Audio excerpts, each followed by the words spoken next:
बिस्मिल्लाहिर्रहमानिर्रहीम। अस्सलाम वालेकुम प्यारे दोस्तों, कैसे हैं आप सब। आप देख रहे हैं होम स्टाइल कुकिंग विद अस्मा और आज मैं आपके लिए लेकर आई हूँ बहुत ही ज़बरदस्त कीमा करेले की रेसिपी। जी, स्टफ़्ड कीमा करेले की रेसिपी बहुत ही मज़े के, बहुत ही यमी बनते हैं। ज़रूर ट्राई कीजिएगा। और इसके अलावा मैं आपको बताऊंगी कि किस तरह से आप करेलों की कड़वाहट जो है उसको कम कर सकते हैं। तो वीडियो को एंड तक ज़रूर देखिएगा। और आप मेरे चैनल पर नए हैं तो मेरे चैनल को लाइक, शेयर और सब्सक्राइब ज़रूर कर दें और बेल आइकन को ज़रूर दबा दें। सबसे पहले ये मैंने 1 किलो करेले लिए हैं। इनको अच्छी तरीके से साफ़ करके इनके सीड निकाल के तो इनको नमक लगा के रख दिया था 5 घंटे के लिए तकरीबन। इसका पानी वगैरह निकल गया तो इसको मैंने अच्छे तरीके से खुले पानी में धोया है और हाथों से इसको निचोड़ लिया है अच्छे तरीके से। इस तरह से इसमें से जो भी कड़वाहट है वो काफ़ी हद तक जो है वो निकल जाती है, बहुत कम हो जाती है। तो चलें सबसे पहले हम करेलों की स्टफिंग तैयार कर लेते हैं। सबसे पहले ये मैंने 3 दरमियाने साइज़ के प्याज लिए थे और तकरीबन 4 दरमियाने साइज़ के टमाटर लिए हैं। इनको अच्छे तरीके से चॉप कर लिया है। और ये तकरीबन 300 ग्राम मेरे पास चिकन था बोनलेस, उसको मैंने नमक डाल के बॉईल कर लिया है और उसको श्रेड कर लिया है। आप इसकी जगह पे कीमा भी डाल सकते हैं, ये ऑप्शनल है। जिस तरह से आपको पसंद हो आप उस तरह से इसमें वेरिएशंस कर सकते हैं। ये तकरीबन 2 दरमियाने साइज़ के आलू हैं, उनको मैंने बॉईल कर लिया है। बहुत ज़्यादा आपने बॉईल नहीं करना है कि बिल्कुल ही वो पहले से ही हाथों में मैश होते जाएं, क्योंकि इनको बाद में भी इन्होंने पकना है। ये 8 से 10 हरी मिर्चें हैं, इनको मैंने बारीक चॉप कर लिया है। और ये तकरीबन 300 ग्राम ही मेरे पास चने की दाल है, उसको भी मैंने नमक डाल के बॉईल कर लिया है। अब इसमें मसाले शामिल करते हैं। सबसे पहले ये 2 टीस्पून इसके अंदर खुश्क धनिया पाउडर डाल दिया मैंने। इसके अलावा 1 टीस्पून इसमें जाएगा गरम मसाला पाउडर और 1 टीस्पून ही इसमें ज़ीरा पाउडर जाएगा। और ये नमक है, 1 टीस्पून इसमें मैंने नमक डाल दिया है। बाकी आप नमक क्योंकि हमने आलूओं में भी बॉईल करते हुए डाला है और इसके अलावा दाल में भी डाला हुआ है, चिकन में भी डाला हुआ है, इसलिए आप बहुत एहतियात से नमक डालें। और इसके अलावा करेलों को भी नमक लगा होता है, फिर भी धोने के बाद भी कुछ ना कुछ उसमें नमक रह जाता है, इसलिए आप नमक इसमें बहुत एहतियात से डालें और स्टफिंग में थोड़ा सा हल्का ही रखें ताकि बाद में आपको परेशानी ना हो। अब ये मेरे पास 1 गड्डी सब्ज़ धनिया था, उसको मैंने अच्छे तरीके से साफ़ करके तो चॉप करके धो लिया था, वो मैंने डाल दिया है। ये देखें माशाल्लाह से कितनी अच्छी कलरफुल सी इसकी स्टफिंग तैयार हुई है और ये खाने में भी बहुत मज़े की है। अब इन करेलों को भर लेते हैं हम इस तरह से करेलों में डाल के ये स्टफिंग।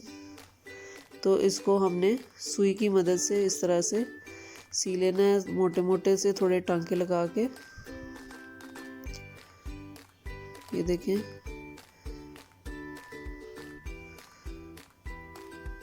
कई लोग जो हैं वो इसके ऊपर भी लपेट देते हैं धागा, लेकिन उससे ये होता है कि धागा जो है वो उतर जाता है और करेले खुल जाते हैं। इसलिए बेहतर है कि इसको एक दफ़ा इस तरह से सी लिया जाए, ये काफ़ी इससे ये बेहतर रहता है। ये देखें अच्छी तरह से इसका मुंह ऊपर से बंद हो गया है और स्टफिंग भी बाहर नहीं निकलेगी इसकी जब हम इसको फ्राई करेंगे। इसी तरह से हम सारे जो करेले हैं उनको भर लेंगे और इनको सी लेंगे ऊपर से जहाँ से कट लगाया हुआ है।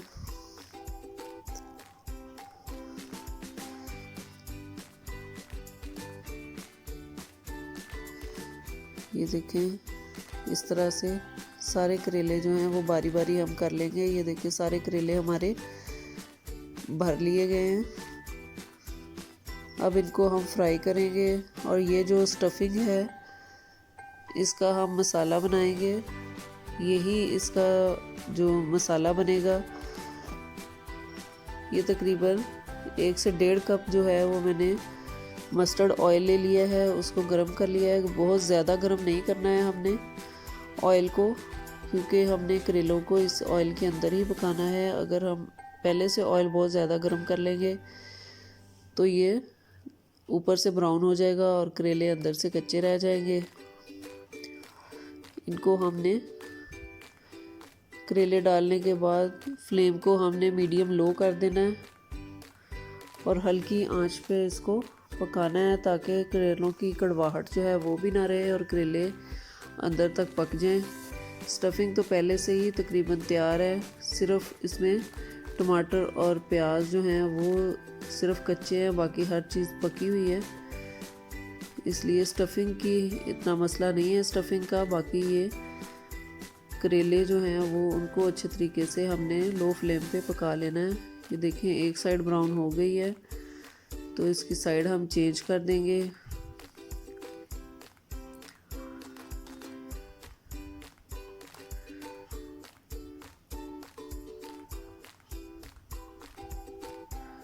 देखिए साइड चेंज हो गई है।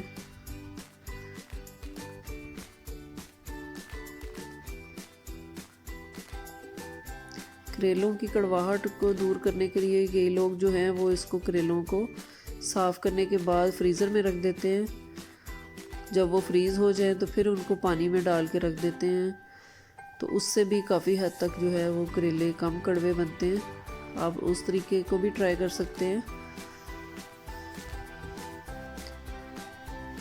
ये देखिए दूसरी साइड से भी ब्राउन हो गया है तकरीबन।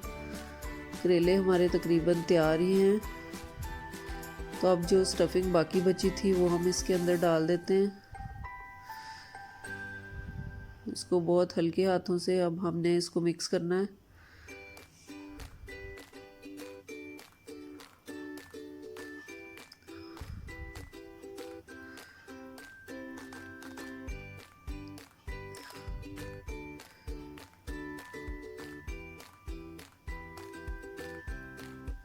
इसमें सारी स्टफिंग में हर चीज़ जो है वो तकरीबन डाली हुई है। नमक मिर्च वगैरह, सब्ज़ मिर्चें हमने काफ़ी सारी डाली थी। तो अगर आपको नमक मिर्च जो है वो अपने टेस्ट के हिसाब से आप इसको पूरा कर लें, कम या ज़्यादा लगे तो इसमें सुरख मिर्च डालना चाहें तो वो भी आप डाल सकते हैं। इसके अलावा इसमें ये हल्दी है तो वो आप 1.5 टीस्पून जो है वो हल्दी डाल सकते हैं। जब आप स्टफिंग डालें इसके अंदर तब साथ ही हल्दी डाल दें और इसको अच्छे तरीके से हल्के हाथों से मिक्स करें, ताकि ये आलू और दाल वगैरह जो है वो बिल्कुल मैश ना हो जाएं, हर चीज़ जो है वो अलग-अलग से रहे।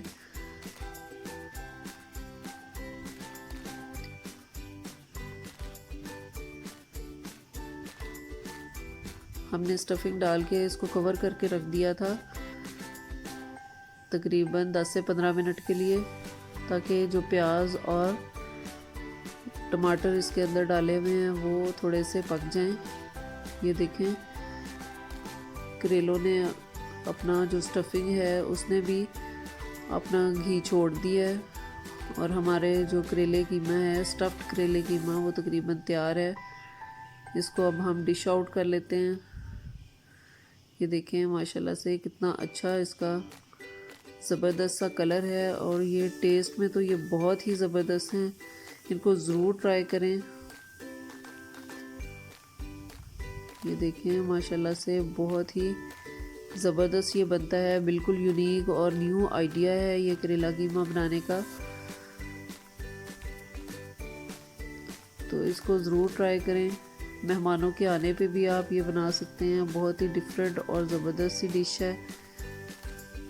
अगर आपको मेरी स्टफ्ड कीमा करेले की रेसिपी पसंद आई हो तो मेरे चैनल को लाइक, शेयर और सब्सक्राइब ज़रूर कर दें और बेल आइकन को ज़रूर दबाएं, ताकि आपको मेरी रेसिपी सबसे पहले मिलती रहे। अपना और अपने घर वालों का बहुत ख्याल रखें। मुझे और मेरी फैमिली को अपनी दुआओं में याद रखें। अल्लाह हाफ़िज़।